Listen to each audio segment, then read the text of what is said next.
Phoenix heat has a way of carrying sound. Tires hiss farther.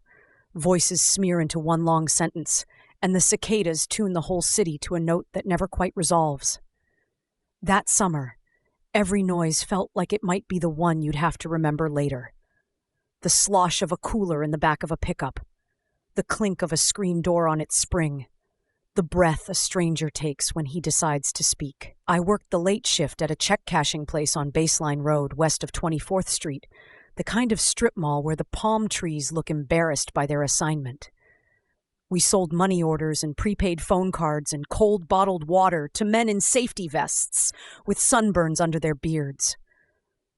I learned to read bills by feel and faces by how quickly they reached for their wallets. The city felt like a cracked plate someone kept setting the good china on anyway. He came in the way dust does, already there before you notice it, shorter than the men who filled the doorway after a day in the sun, but not small. Not soft either. Compact, like a thing designed to fit where it shouldn't. A ball cap with the bill set just right. Sunglasses at night, which is a joke until you find yourself the punchline. Pitted cheeks like the desert had left a thumbprint and never said sorry. Clean shirt, the kind of clean that is deliberate, not expensive. And a smell, laundry and a sweet plastic note like new shower curtain. "Machine ate my card," he said, voice low and even. He held up a paycheck with the right creases in the wrong story. The room took a breath and held it. My coworker in the back stopped sorting rolls of quarters. "I can help you," I said, because that was my job and also because I wanted it to be true. He watched my hands more than my face as I keyed in the amount. He did not lean. He did not try to charm. He kept his elbows close, his voice closer. "You walk home?" he asked casually, like a man commenting on the weather. "Bus," I said, lying automatically. "In this city you learn to keep your routes to yourself the way you keep your PIN numbers." He looked at the plexiglass barrier and then at me, and smiled with one side of his mouth in a way that said he preferred simple problems to complicated ones. While the printer whirred, a boy in a Dodger hat knocked on the glass and begged for quarters for the soda machine. The bell above the door laughed without humor. A couple argued over rent so quietly it made me want to shout for them. He tapped the counter with one knuckle, fast, a metronome for only the two of us. "Late for the bus," he said, glancing at the clock on the lottery terminal. "Baseline after midnight? Wouldn't be me." "I'll manage," I said. "People disappear," he said, still mild, as if he were offering trivia. "Nobody misses them for a while." He said it without drama, his tone almost sympathetic, like he was warning me about black ice. I slid his cash under the slot.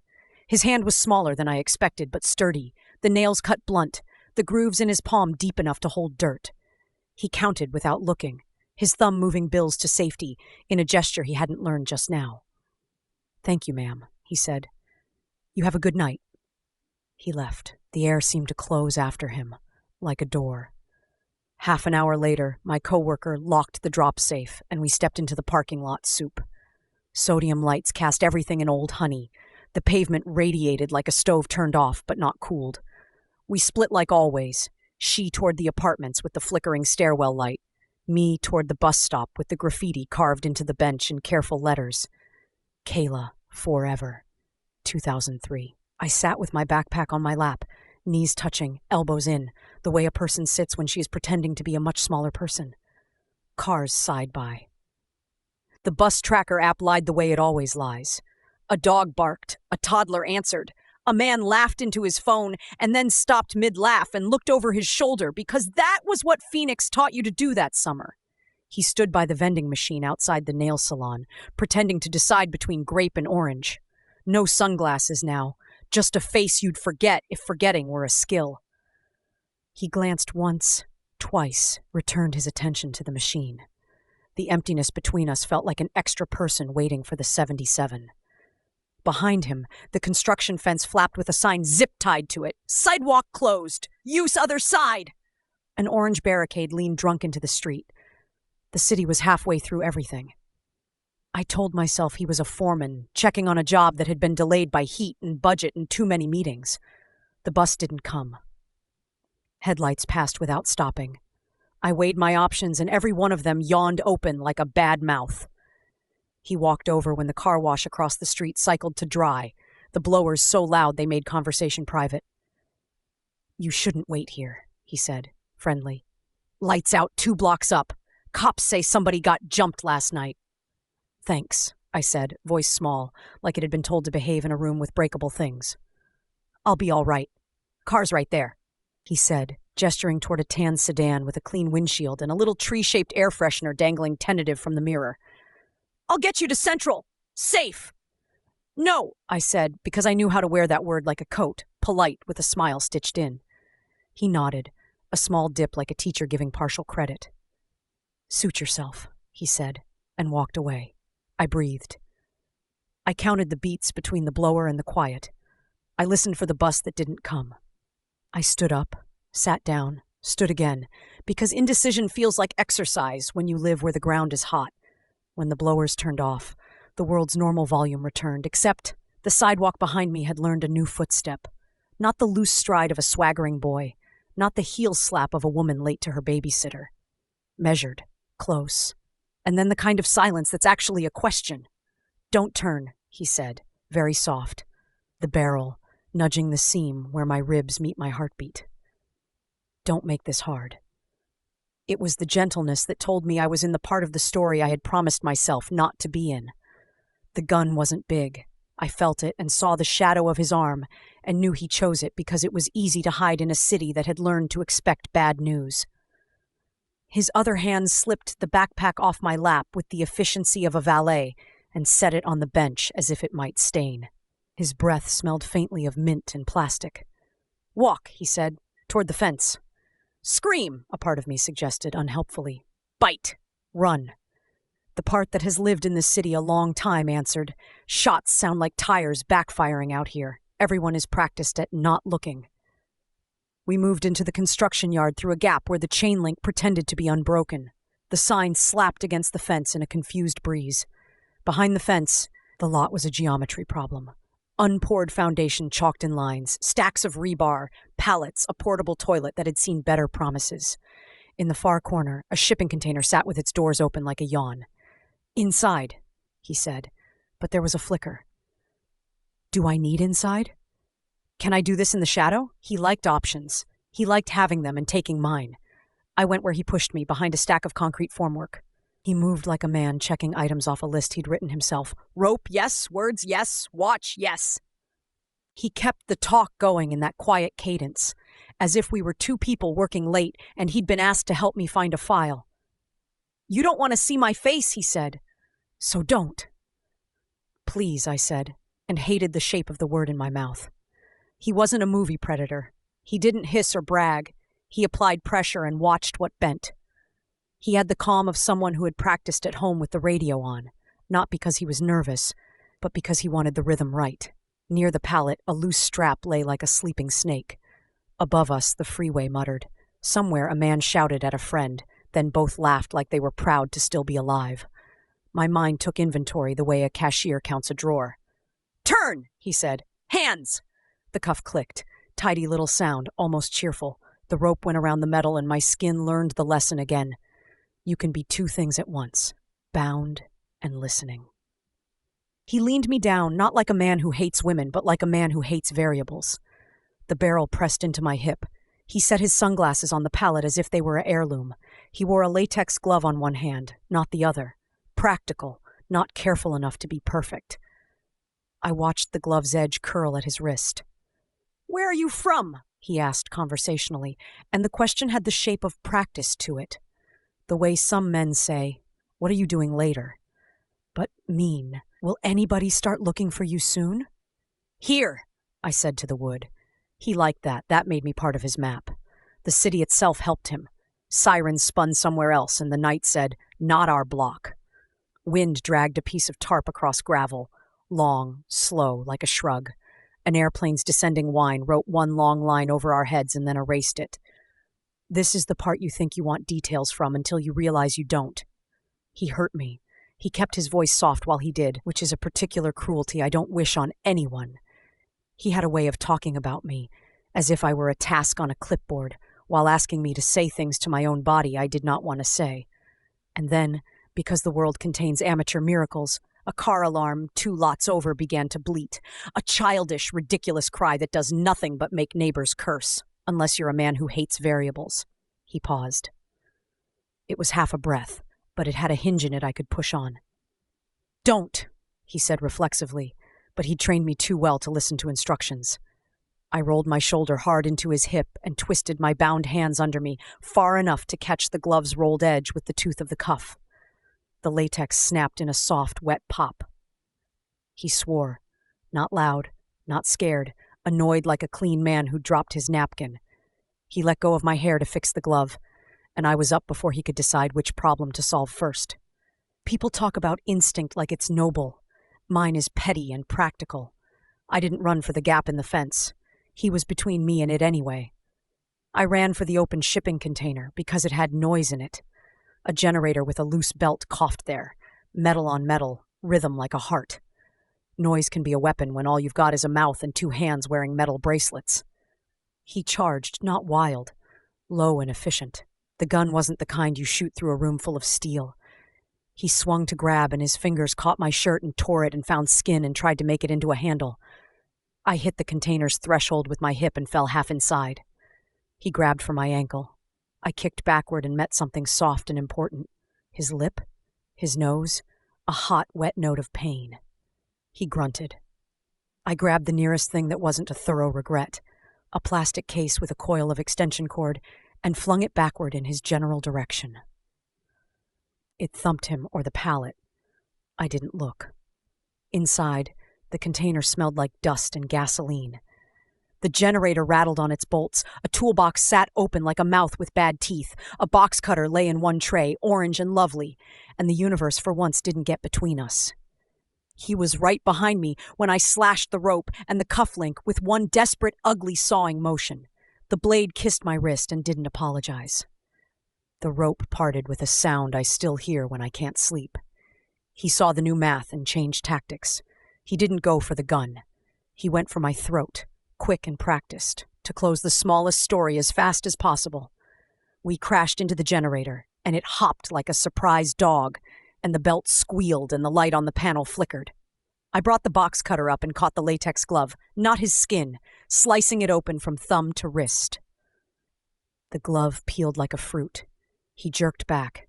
The blade skittered across his forearm and drew a line that looked like an underline. He stared at it, not because of pain, but because mess bothered him. He tried to push me away with that same steady pressure. Move this here, that there. And I turned wild, the way a woman does when she has suddenly remembered every bad thing anyone told her she could not do.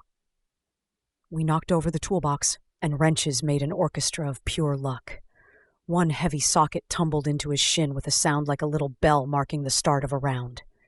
He stumbled. I shoved the box cutter under the generator frame and let it go because my hands had better work to do, pushing at his face, grabbing at the foam in the door, making nonsensical noise the way a fire alarm does. He tried to clamp my mouth and found teeth. He pulled away with a curse that finally had heat in it, and I used the breath it bought me to scream. People always ask afterward, did anyone hear?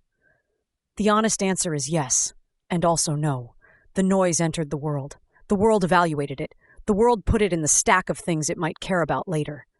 But sometimes the right ear is standing closer than the world. The security guard 2 lots over, an old man who read paperbacks by his dome light, honked his horn the way he always does when teenagers climb the fence. The sound was ridiculous and holy. The car alarm bleated again. A light flicked on in an apartment across Bassline like a curious eye. He calculated, so fast I could feel the math move through him. He had wanted simple. This had become complicated. He altered the plan. His lip was bleeding. A thin line, the kind of blood that tastes like pennies and stubbornness. He snatched his sunglasses from the pallet, pocketed the glove like a man who cleans up after himself, and grabbed my backpack off the bench with that same efficient little flip of the wrist from earlier. "Stay down," he said, composed again. "Don't make me come back here." I wanted to say a brave thing. I wanted to say his name without knowing it. I said, "I see you," because it was the only true thing I owned. He lifted his chin like the city had asked him to show ID and then walked away. Not ran. Walked. Past the fence, through the gap like a man who'd helped himself to what he wanted from a hardware store, and remembered he'd left the receipt in the other pocket. He slid into the tan sedan, started it without a stall, and pulled into traffic, a little tree-shaped air freshener wagging its ridiculous head. I crawled out of the container into an air that had learned how to be sharp again. The security guard in the next lot honked once more, irritated by teenagers who don't exist, then stepped out of his car and squinted like a man deciding whether this was an overtime situation or a call the cops situation. "It's me," I said, and he did not know who that was, but he knew a woman whose shirt was torn and whose wrists were wearing raw, the way you know a dust storm when you see one. He called 911 with the hesitation of someone who has made pointless calls in his life and now needed this one to matter. When the police came, they made a perimeter out of flashing red and blue that painted our faces with bad patriotism. They took my body into evidence. Photographs of wrists, neck, cheek, a high-resolution image of the underline cut on my attacker's forearm that I didn't realize I'd made until they pointed at it. They asked me to tell the story once fast and then once slow, and then once as if they had not already heard it and were not sicker than I was of the details. They asked me if I'd been drinking, no. If I knew him, no. If he'd said his name, no. If I wanted to go to the hospital, God, yes. If I needed a victim advocate, yes, please, though I didn't know what that would be allowed to do. A detective with a heat-pinched tie asked for adjectives. Voice, he said, pen ready. Walk, hands, anything he said that sounded like rehearsal? Soft, I said, like he was helping me move furniture. He liked it tidy. The latex glove in one hand, not the other.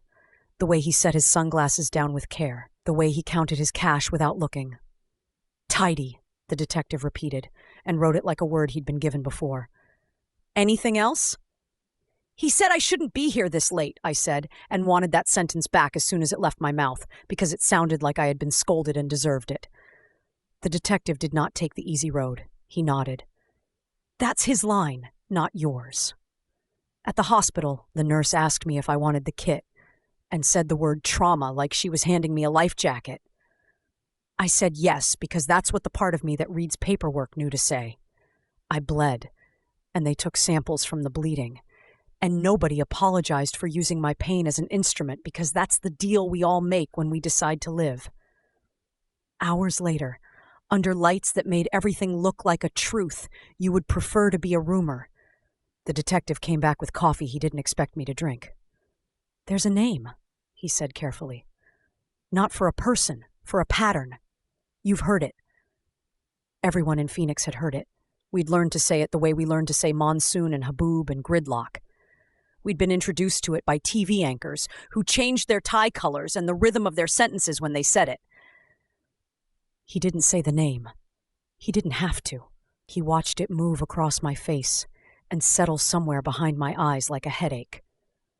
There are other cases that look like this? I asked, though I already knew the answer. Yes. Are you going to catch him? He looked at my wrists, the way the cuff's geometry had left its report behind. We're going to put hands on him, he said, which is cop for we will try not to let the math do what it did last time.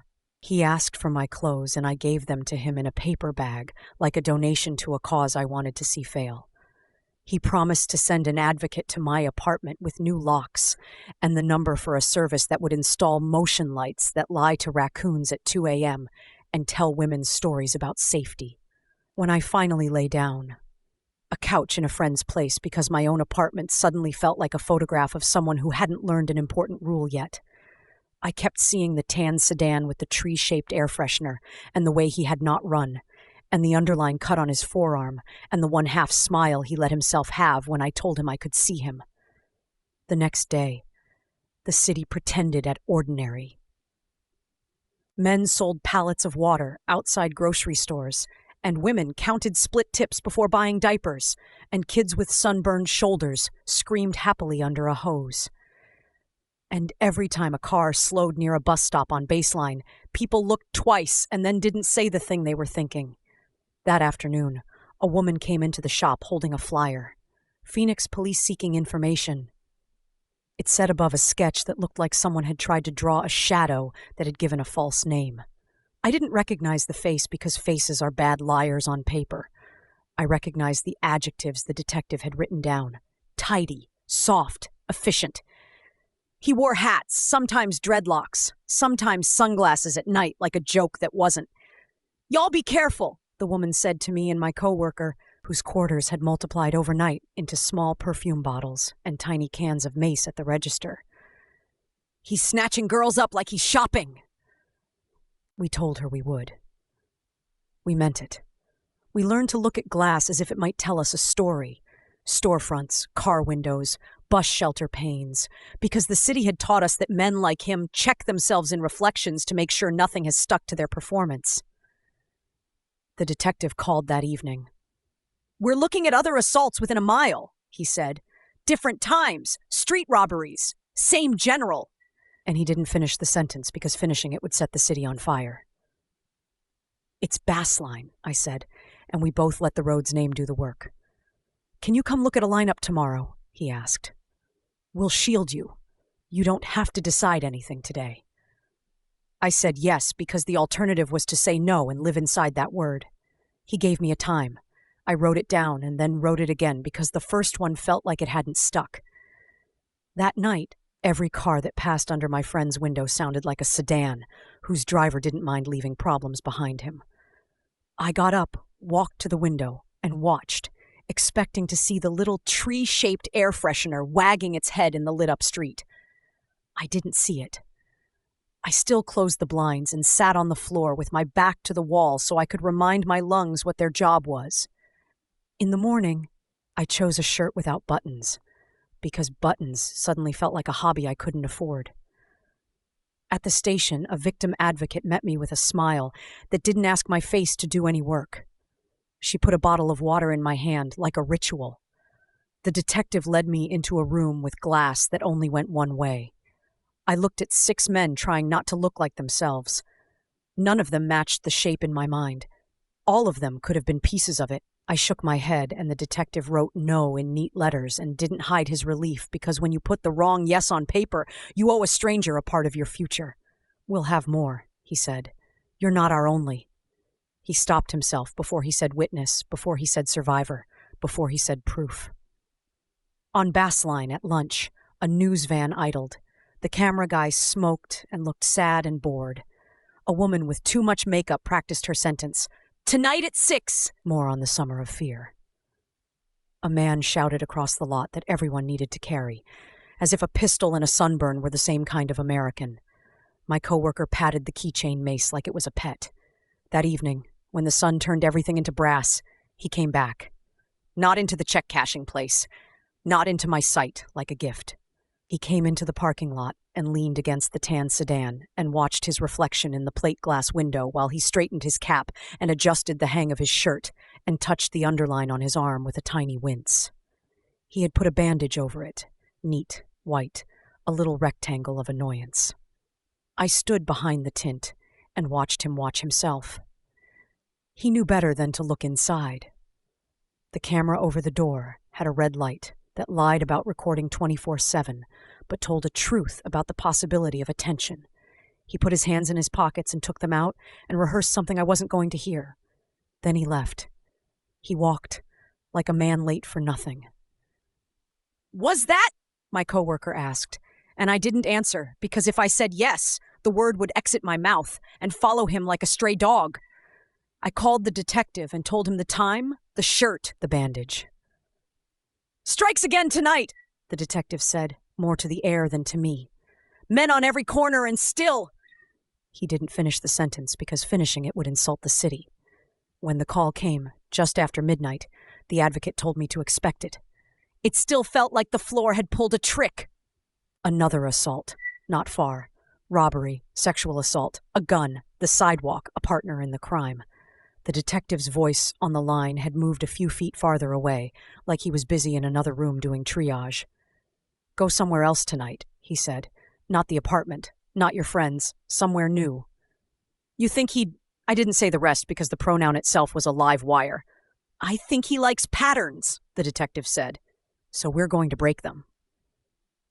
I called my cousin in Tempe and slept on her couch with her kids' Disney helium balloons rubbing gently against the popcorn ceiling over my head. At 5 a.m., when the heat lost its nerve for a minute, I dreamed the shipping container door kept opening, and the generator coughed, and he leaned in and said, "Don't make me come back here," in a voice that sounded like an instruction manual for a deadly appliance.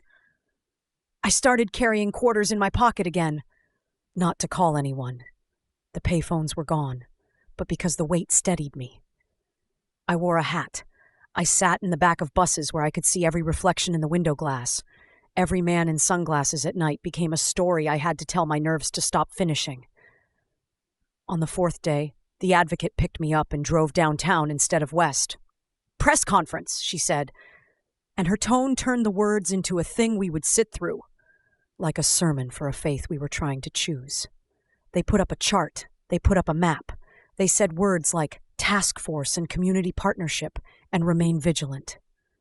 The chief used a phrase I wanted to hate, baseline of fear, then kept using it because it worked on TV. A reporter asked if this person was the same as the men who were shooting folks at random from a car, and the chief said crisply, "Different actors!" And I thought about how the city had indeed become a play, and we were all extras who had to bring our own food. A woman in the second row asked, "What should we tell our daughters?" And the chief said, "What you've always told them, don't walk alone at night." And the room made a sound that was not quite a laugh and not quite a cry, because it is hard to be told the precaution you have already swallowed whole is the only one on the menu. Afterward, the detective took me around a corner where reporters couldn't set their microphones like flowers at a memorial. "We're processing DNA," he said. "We've got a link to another case. We're at the mercy of how fast the lab can move." "How fast is that?" He made a face that said the truth was nobody's friend. "Stay with your cousin," he said. "We'll call." He did, 2 days later. A voice tight and reverent, like he'd seen a number line up on a ticket he didn't expect to win. "We have a name," he said. He didn't say it. He didn't need to. I felt it like a change in barometric pressure. The room flickered, the way rooms do when grief or relief walks in and sits down without waiting to be asked. "We're going to," he started and stopped. "I'll call you as soon as I can say more." The city that night looked like a man trying not to scratch a healing wound. Baseline Road was a lit fuse. People kept their doors locked and their blinds turned just so, the slats at the angle that lets a person see a certain car pass without letting the car see back. Somewhere, on a block I know well, a tan sedan turned into a driveway, and a man in a clean shirt with a small rectangle of white on his forearm adjusted his cap in the window glass and checked himself one last time to make sure he still looked like nobody. The thing about a city under siege is that it keeps cooking dinner. It spits oil on the stove, and a boy yelps, and his mother laughs and says, "That's how you know it's hot." And the world has the audacity to keep smelling like onions. I went to work. I counted out tills. I learned to tell the difference between customers who were scared and customers who were angry and customers who were both. A handyman came in to buy money orders to pay his guys and stared at my hands too long, and I stared back until he understood I was not the person to practice power on today. A woman brought me a stack of cash that smelled like her grandmother's dresser and told me she was moving out of state until the city remembered how to be decent. At noon, the detective called. "We executed a search warrant," he said. He spoke a little too carefully, like a man walking across a floor he hadn't built himself. "We've got items." "Items," I said, because when people don't want to say evidence yet, they say items. "Need you to come in," he said, "just to look at something. Not a lineup. Not yet." At the station, they put a box on the table. Inside, a pair of sunglasses, wrong in that exact way, a cap, a glove with a tear at the wrist where the latex curls, a pack of mint gum, a little pine tree air freshener still in the plastic wrapper, a photograph of a tan sedan with the license plate grinned out. "I can't swear to any of it," I said, honest, because honesty is the only thing I didn't have to borrow from someone else. "But it feels like him." "That tracks," the detective said. "He likes to look like himself." They had other things I didn't need to see. Jewelry that had belonged to people who were done wearing jewelry. A bag with a weapon that seemed too small to have done the damage it had done. A map with places circled not because anyone cared about the scenery. They didn't show me those. The detective told me later in a voice that made ceiling tiles fascinating. The search had given them DNA with a name attached to it. The lab had given them a line that matched other lines. The paperwork had turned into a thing with legs. They had not put hands on him yet. He had a wife, a job, the kind of alibi that buys time without telling the truth. He had a schedule. He stuck to it. He liked to. He always had. "Don't watch the news tonight," the detective said. "Or, if you do, don't watch it alone." I did anyway. I watched it alone because I wanted to hear the sentence without anybody else around to catch it and weigh it for me. The anchor's voice went into that register of seriousness news people use when someone famous dies or money goes missing. He said a neighborhood name. He said baseline. He said person of interest and search warrant, and neighbors expressed shock. And the camera cut to a woman in a pink housecoat saying, he always kept to himself. They didn't say his name. The detective had been right. They were not ready to give it away for free. I turned the TV off and talked to the blank screen the way you talk to a dog who has stolen your dinner. Give it back. It came back the next morning, not on TV, but in a phone call. Another voice from the same building, identifying himself with the kind of tired that means paperwork has been winning for a while. "We've arrested him," he said simply. "You'll come in for formal statement. There will be." And he didn't finish because the list of official verbs is long. Indict, arraign, convene, continue. "Is it him?" I asked, and felt foolish because of course they don't arrest not him and then call you like this. But also, I had learned not to accept anything the first time. "It's him," he said, and allowed himself the smallest of exhale noises, the kind men don't make where other men can hear them. The city exhaled too, but the breath caught on a thorn. There were, of course, other men. The shooters in the car, idiots turned deadly by guns and meth, and the meanness that makes some people practice being random. They had their own names too, as if the city had decided to give out monsters in sets that summer. But this name, this one, meant my shipping container and my box cutter, and the underline on his arm, and the way he looked at himself, while pretending not to look at anyone. The advocate came with me to the interview room again. She put down a bottle of water and a small wrapped granola bar, as if my body might forget to keep issuing me receipts if I didn't feed it. The detective's tie had given up hours ago. He still wore it like a patriot. "We'll need details for the prosecution," he said, apologetic. And I said, "I know," because I did. We harvested them together, picking painful berries, putting them in the bucket carefully, discarding the ones that were mush and wouldn't keep. "Did he say anything," the prosecutor asked later, "that we can hang time to?" "He told me people disappear and nobody misses them for a while," I said, and saw the flinch the prosecutor tried to swallow. She wrote it down anyway. She would say it in court in a voice that made the word people bigger than my face. "They walked him past me once, not on purpose. Hallway traffic in a building where everyone had sky blue lighting under their eyes. He didn't see me. He looked at the floor and at a point on the wall where a rivulet of paint had dried wrong years ago, and nobody had sanded it smooth. He had on the same neat shirt, but the bandage on his forearm had been replaced with something more serious-looking, medical tape that respected the underline. There was a mark on his lip that would photograph like a story I wanted to own. I didn't want to see him. I wanted to see him. I wanted the world to have a photo of his eyes when they learned mine were still working. In the weeks that followed, the city did what cities do when a name has been spoken.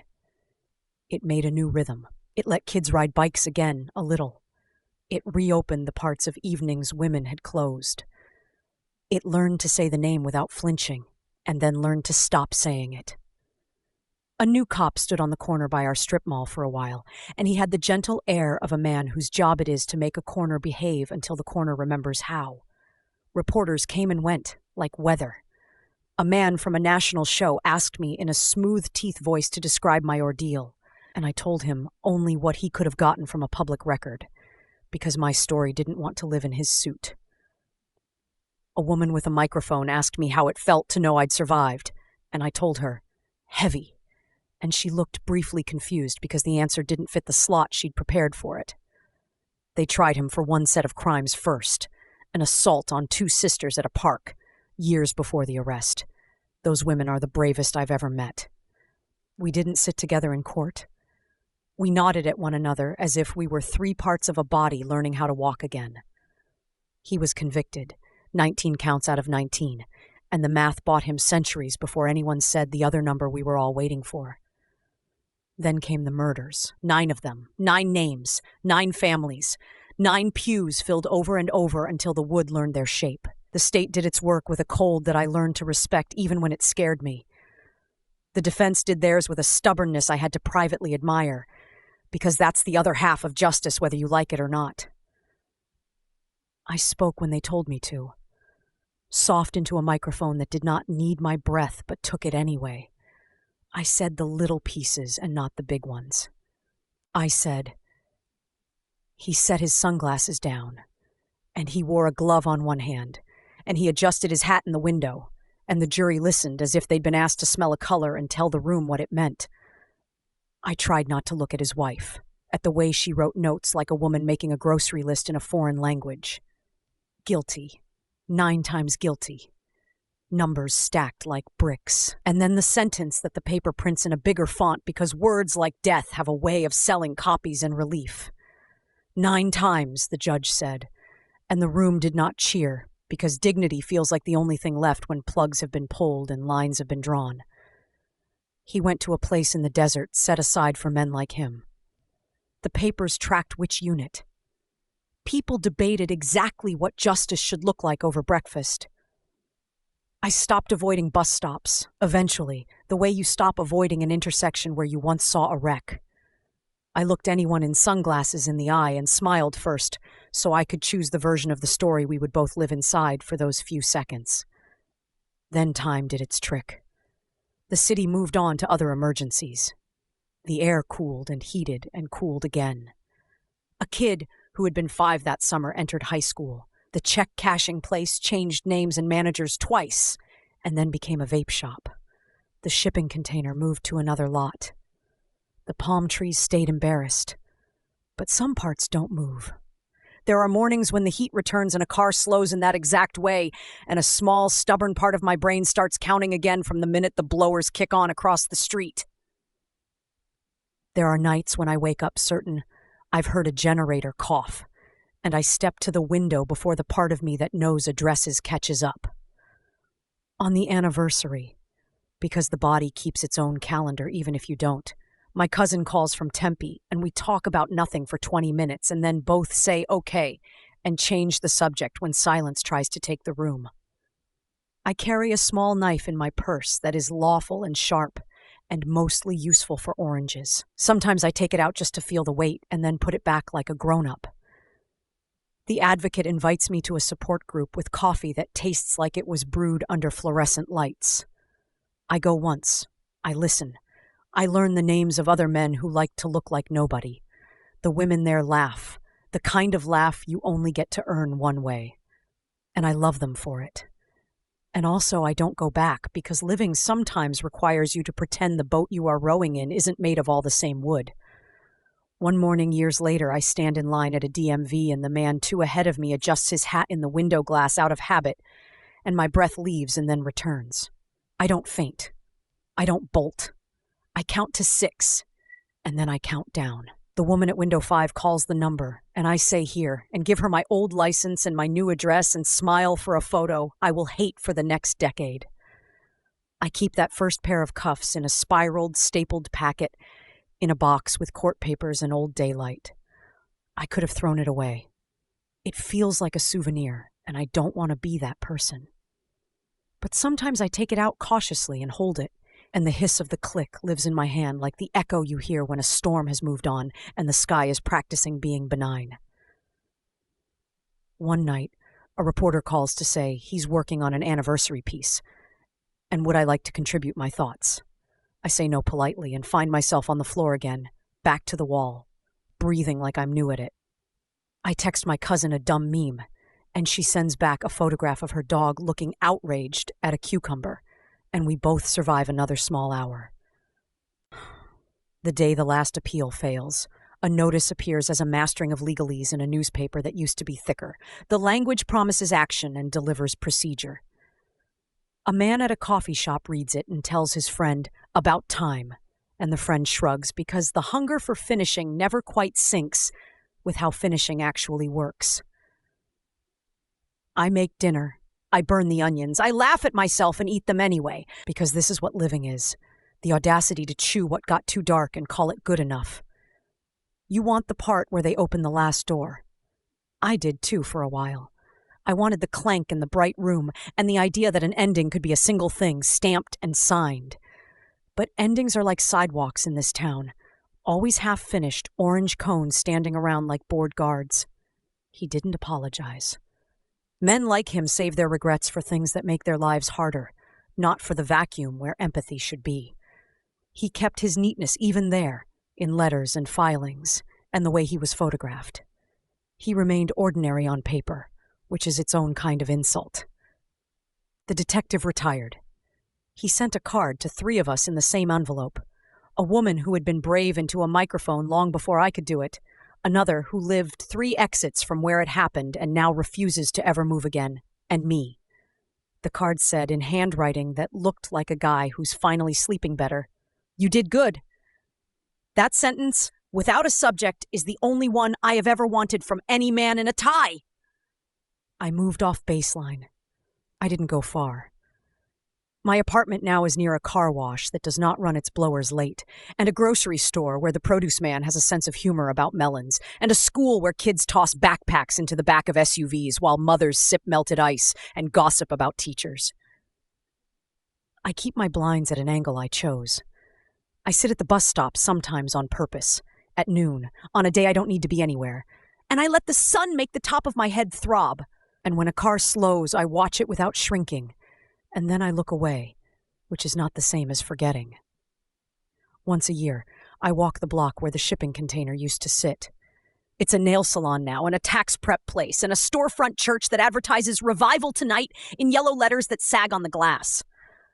I stand there and listen to the sound the heat makes in late afternoon.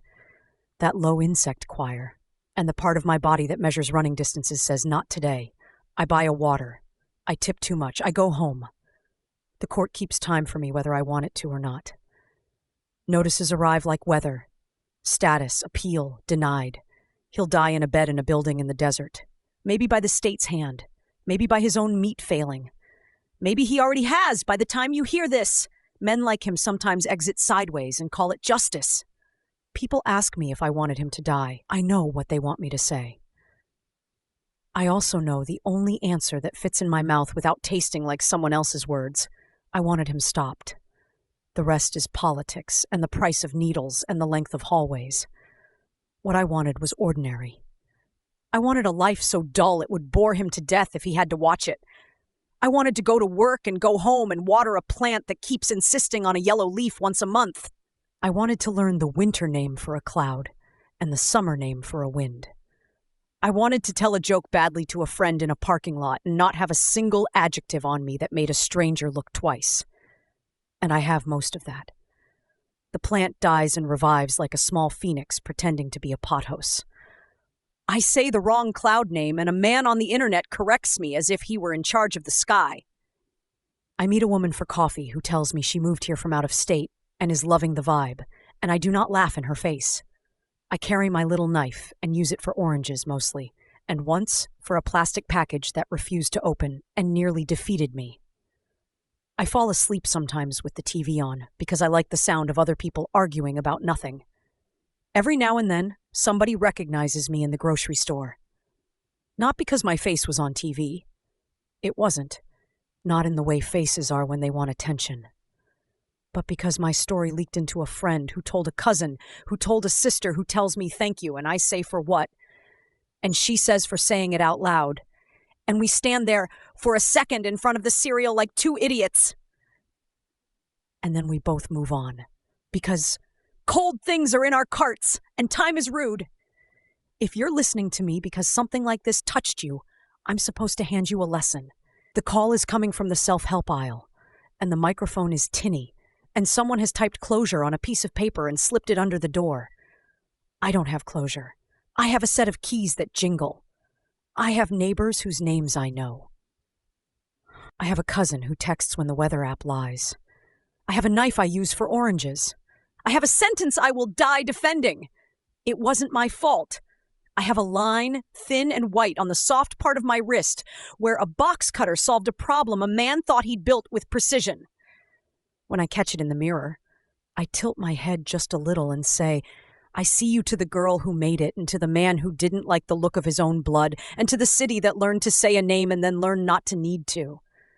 The last time I walked that block, a boy had scratched his name into the plastic at the bus stop.